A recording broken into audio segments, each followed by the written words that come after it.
Qui a reçu le Saint-Esprit ici? Et avec moi, gloire à Dieu. Donc la première étape dans la vie de tout homme, c'est de recevoir d'abord l'Esprit de Jésus, de recevoir le Saint-Esprit, ou encore de recevoir le Seigneur Jésus-Christ par son Esprit. On dit exactement la même chose.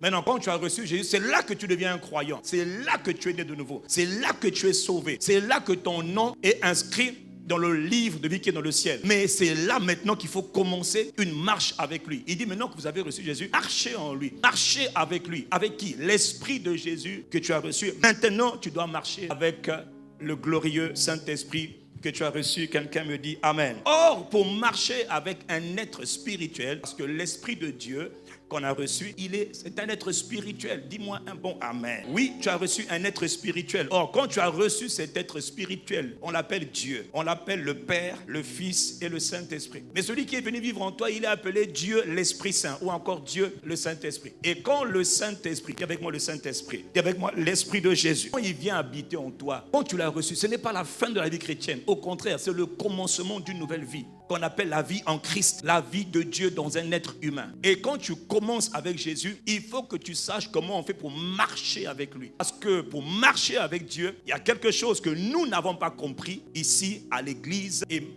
béni soit Dieu, la connaissance, elle est progressive. Mais il y a des choses qu'on n'a pas bien compris dans notre marche avec Dieu. Beaucoup d'entre nous, nous avons reçu Jésus-Christ, mais ça n'apparaît pas que nous marchons avec lui comme lui le veut. Parce que marcher avec Dieu, mon frère, ma soeur, pour marcher avec un être spirituel, il faut que tu comprennes une chose. Il est impossible de marcher avec un être spirituel qu'on a reçu si on n'apprend pas à vivre une vie de sacrifice, une vie de consécration.